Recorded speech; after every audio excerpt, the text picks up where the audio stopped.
Varicose veins కి సరైన చికిత్స కోసం సంప్రదించండి ఎవిస్ హాస్పిటల్. నమస్తే రమగారు. నమస్తే జయ. రమగారు, మనకి వింటర్లో జలుబు దగ్గు ఎక్కువగా ఫ్లమ్ రావటం ఎక్కువ చూస్తుంటాం. ఏమన్నా హోమ్ రెమెడీస్ చెప్తారా? బేసిక్ థింగ్స్ జయ. చలికాలం వెచ్చటి ఆహారం తింటాం. పొద్దుటిది రాత్రి, రాత్రిది రేపు పొద్దున మానేయండి. ఫర్మెంటెడ్ ఫుడ్ చాలా మంచిది అట్లా చెప్పుకుంటాం. ఈ సీజన్లో కాదు. మీకు జలుబు కానీ ఒంట్లో గొంతులో ఫ్లమ్ కానీ చలికాలపు బాధలుంటే అస్సలు చల్లటి పదార్థాలు తినద్దు. ముందు రోజువి మర్నాడు తినబోకండి. ఓకే. మజ్జిగ తగ్గించండి, పెరుగు కూడా తగ్గించండి. పెరుగు తినాలి అంటే పిల్లలకి వేసి పెట్టాలి అంటే వేడన్నంలో వేస్తే మంచిది. రాత్రిపూట పెరుగన్నాలు మజ్జిగన్నాలు తగ్గిస్తే మంచిది.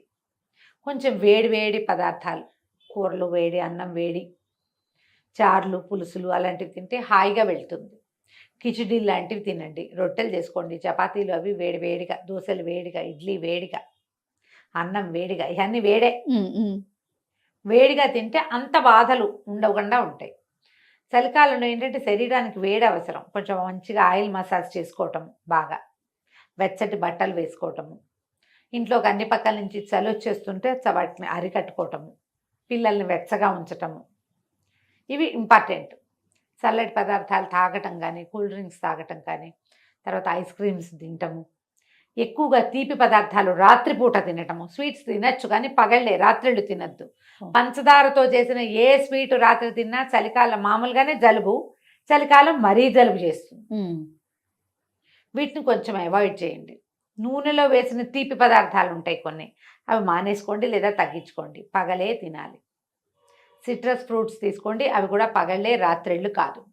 ఇప్పుడు బత్తాయిలు, ఆరెంజెస్, కమలాలు అంటాం, అవి దొరుకుతాయి. యాపిల్స్ బాగా విస్తారంగా దొరుకుతున్నాయి. జామపళ్ళు, జామకాయలు బాగా వస్తున్నాయి. రాత్రిపూట తినద్దు. గొంతులో నుసా ఫ్లమ్కి కారణం అవుతుంది అది. పగలు తినండి. కొంచెం హాట్ ఏమంటారు సూపులు కానీ, తర్వాత ఏమో మన కషాయాలు ఏమైనా తీసుకోవచ్చు. తులసి, అల్లము, మిరియాలు, ఒక 4 తులసి దళాలు, దళం అంటే మీకు తెలుసుగా గుత్తిగా ఉంటాయి, లేదా ఓ 15 తులసి ఆకులు అనుకోండి, ఆకులు, ఒక 7-8 మిరియాలు, అంత అల్లం ముక్క దంచి కొంచెం నీళ్ళు పోసి స్టవ్ మీద పెట్టి, ఒక గ్లాస్ నీళ్ళకి అనుకుందాం, చిన్న గ్లాస్, కాఫీ గ్లాస్ ఉంటుంది కదా, 2 సార్లు తెల్లనిచ్చి 2 తీసుకోవచ్చు దాన్ని. మరీ పసిబిడ్డలకి ఇవ్వకండి. ఓ 2 ఏళ్ళు ఎండర్థం పిల్లలైతే కొంచెం పంచదార కానీ, లేకపోతే పటిక బెల్లం పొడి కానీ, కొంచెం తేనె కలిపి కానీ పిల్లలకి ఇవ్వచ్చు. 2 ఏళ్ల లోపల పిల్లలకి కాదు, 2 ఏళ్ల లోపల పిల్లలకి ఇగో ఇంతే, చాలా నలకంత తులసి రసం ఇవ్వచ్చు. గొంతులో ఫ్లమ్ అవి ఉంటాయి. ప్రధానంగా డాక్టర్కి టచ్లో ఉండండి. కొంతమందికి నెబులైజేషన్ అవి అవసరం పడతాయి. ముక్కు మొహం మూసుకుపోతాయి, పాపం ఊపిరి అందదు, పిల్లలు అవస్థ పడతారు.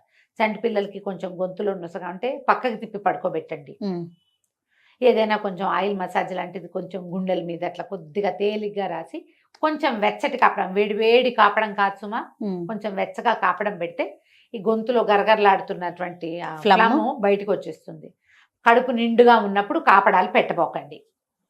పొట్ట నిండా పాలు తాగాక కాపడం పెట్టారనుకోండి కక్కేస్తారు, అది చేయకూడదు. పొట్ట ఖాళీగా ఉన్నప్పుడు కొంచెం కక్కేసినా ఈ గొంతులో ఉన్న గరగరంతా బయటకు వచ్చేస్తుంది, ఏం పర్వాలేదు. తమలపాకు రసం ఒకటి ఇవ్వచ్చు చంటి పిల్లలకి. తమలపాకుని కొద్దిగా ఆయిల్, ఆముదం కానీ, ఒక్క నూనె చుక్క కానీ రాసి స్టవ్ మీద ఇట్లా ఇట్లా చూపించామనుకో, అట్లా ఒడిలిపోయినట్టు అయిపోతుంది. పొయ్యి మీద లేదా వెచ్చగా ఏదైనా దీపం మీద చూపిస్తే ఆ ఒడిలిపోయిన దాన్ని బాగా నలిపితే అంత రసం వస్తుంది. ఎంత చూపిస్తున్నాను కనపడుతోంది కదా, కాదు ఇంత. దీంట్లో పటిక బెల్లం పొడి కానీ, తేనె కానీ వేసి పిల్లలకి ఇస్తే ఈ గొంతులో పట్టుకుపోయి గరగరలాడుతూ కళ్ళమని కదులుతూ ఉంటుంది చూడు, అది వామిట్ అయిపోతుంది తమలపాకు రసంతో.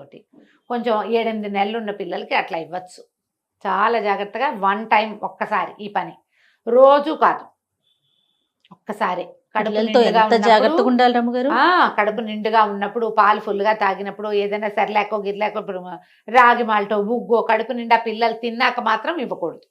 మీరు కాపడం పెట్టేటప్పుడు పొట్ట నిండుగా ఉండకూడదు. ఇట్లా రసాలు ఏమైనా పోసేటప్పుడు ఉగ్గు పోస్తారు కదా పిల్లలు, కొంచెం మన వసకొమ్ము అవి అరగదీస్తారు, అలాంటప్పుడు కూడా పొట్ట నిండుగా ఉన్నప్పుడు ఆ పని చేయకూడదు. కాసిన పాలు ఉంటే ఏం కాదు, పాలు తాగిన 1 గంటకి ఏమవ్వదు, పాలు తాగగానే మాత్రం చేయకూడదు.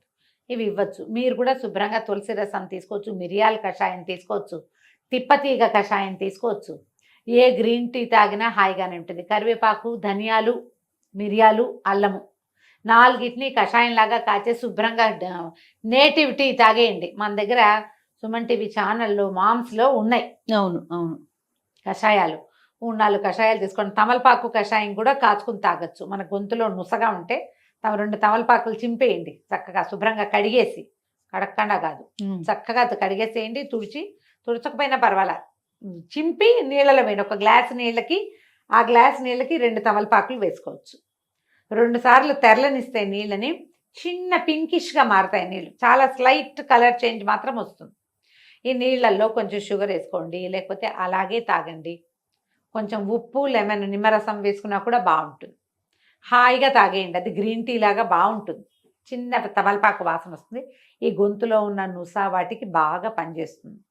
ఎవరైనా సరే కాఫీ టీలు తగ్గించి గ్రీన్ టీలు పెంచండి. ఎస్, హాయిగా ఉంటుందని ఎంతసేపు tea tea tea tea coffee coffee తాకండి, పైత్యం చేస్తుంది. అంతొద్దు. ఉదయం 2 సార్లు డే టైంలో టీలు, సాయంకాలం 1 టీ కాఫీలు, అంతే. కాఫీ టీ మొత్తం కలిపి ఆల్ టుగెదర్ 4, అంతకంటే చేయొద్దు. ఇవి కూడా 4 కాదు, చిన్న చిన్నవి. ఫుల్ గ్లాసులు తాగుతారు, పెద్ద పెద్ద లోడ్స్ తాగే అలవాటు, అంతంత తాగద్దు. దాని బదులు మీరు గ్రీన్ టీస్ తాగండి. ఇలా వేసుకోండి చక్కగా. కరివేపాకు నీళ్లు తాగొచ్చు, చాలా హాయిగా ఉంటుంది. చాయ్ తాగినట్టే ఉంటుంది, సుఖంగా బాగుంటుంది. బయట ఫుడ్స్ కొంచెం తగ్గించండి. ఓకే. ఆయిల్ ఫుడ్స్కి పెద్దగా వెళ్ళొద్దు. ఈ సీజన్లో కొంచెం ఇంట్లో వేడివేడిగా, సాయంకాలం రాత్రిళ్ళు పెద్దవి కదా, అవునండి. శీతాకాలం 5కే చీకటి పడిపోతుంది. రాత్రి ఇంకా 8 ఇంకా 9 12 అవ్వలేదా అలా అనిపిస్తూ ఉంటుంది. తొందరగా పడుకోండి. రాత్రి కాలపు వెచ్చదనాన్ని హాయిగా అనుభవించేందుకు ప్రయత్నం చేయాలి. తొందరగా పడుకోవటం, లేట్ నైట్లు పడుకుని పొద్దున్న తేలేస్తే జలుబు లక్షణం పెరుగుతుంది. ఓకే. లేట్ నైట్ స్లీప్ వల్ల హెల్దీగా ఉండాలంటే అంతా కాకపోయినా కొన్నైనా జాగ్రత్తలు అవసరపడతాయి. అవునండి. ఫుడ్స్ తీసుకునేటప్పుడు కూడా కొంచెం కేర్ఫుల్గా, పిల్లలకి పెట్టేటప్పుడు కూడా వాటర్ కూడా. అవునండి. ఆ తర్వాత వాటర్ ఇంటేక్ పెంచండి. వామ్ వాటర్ తీసుకోవాలి. గోరువెచ్చటి నీళ్ళు తాగితే మీకు ప్రాణం హాయిగా ఉంటుంది. మామూలు ట్యాప్ వాటర్ అంటే ఏమనాలి, మనం ఫిల్టర్ వాటర్, రూమ్ టెంపరేచర్ తాగబుద్ధి కాదు. కొంచెం లూక్ వామ్ అయినా ఉండాలి. లూక్ వామ్ ఉంటే హాయిగా తాగడానికి బాగుంటుంది. చలికి సుఖంగా ఉంటుంది కదా. లూక్ వామ్ వాటర్ తాగండి. బయటకు వెళ్ళేటప్పుడు వేడి నీళ్ళు క్యారీ చేయండి. ఇవన్నీ కూడా పద్ధతులు ఏటా చేసేవే మనం. అవునండి. మళ్ళీ మళ్ళీ చెప్పుకుంటూ ఉంటాం, అంతే. ఎవ్రీ ఇయర్ మనం ఈ జాగ్రత్తలే పాటించాలి. ఇప్పటి నుంచి డిసెంబర్ రాబోతోంది, ఫిబ్రవరి దాకా ఇంచుమించుగా మన పరిస్థితి ఇదే, ఇలానే ఉంటుంది. కాబట్టి ఇలాంటి జాగ్రత్తలతోటి హెల్దీగా మెయింటైన్ అవ్వండి. ఎందుకంటే ఇవాళ రేపు మనకి బాగా వైరల్స్ కనపడుతుంది, విపరీతంగా ఉంటుంది. ఈ జలుబు వైరస్ వచ్చి జ్వరం వస్తుంది అనుకునే వాళ్ళం కాదు, ఇప్పుడు వామిటింగ్స్, మోషన్స్ అవుతుంది. అవునండి. ఎవరు కదిపినా ఏం తిన్నా చివరికి ఇందులోకి పరిణమిస్తుంది. అందుకని తిండి జాగ్రత్త, నీళ్లు జాగ్రత్త. బయట మోస్ట్లీ అవాయిడ్ చేయటమే మంచిది. ఫంక్షన్స్ లో తింటాను, ఫంక్షన్ అయితే ఇంకా తప్పదు రమ్మగారు. ఇక అక్కడి నుంచి ఇది వస్తుంది, అక్కడి నుంచే ఇవి వచ్చేస్తాయి. జాగ్రత్త. ఒకవేళ వామిటింగ్స్, మోషన్స్ 2, 3, 4 అయితే మాత్రం ఇమీడియట్ గా డాక్టర్ని చూడండి, లేదా డిహైడ్రేట్ అయిపోయే ప్రమాదం ఉంది. డాక్టర్ సలహా తీసుకోండి, సహాయం తీసుకుంటూ ఉండండి. ఆ జలుబు పెరిగితే ఏదో గచ్చాకు పుచ్చాకు చేద్దాం, ఇంటి చిట్కాలు ఫాలో అవ్వద్దు. ఇంటి చిట్కాలు బేసిక్ నీడ్స్. ఆ పూటకి మీరు మందు వేసుకుంటూ కూడా ఇవి చెయ్యొచ్చు, కానీ మందులు మానేసి ఇవి మాత్రం కాదండి. డాక్టర్లు భూమి మీద తిరిగే దేవతలు, వాళ్ళని గౌరవించండి, వాళ్ళ వృత్తిని గౌరవించండి. వాళ్ళని సహాయంగా ఉంచుకున్నారంటే మీరు ఎన్ని చిట్కాల డ్యాన్స్ ఆడినా ఏం ప్రమాదం లేదు. అంతే కదా. చిట్కాల డ్యాన్సులతో ప్రమాదం లేదు, కానీ వాళ్ళు లేకుండా మాత్రం కాదు. కాబట్టి జాగ్రత్తగా ఈ సీజన్ని పూర్తి చేసుకోండి. రైట్. నమస్తే. నమస్తే జయ.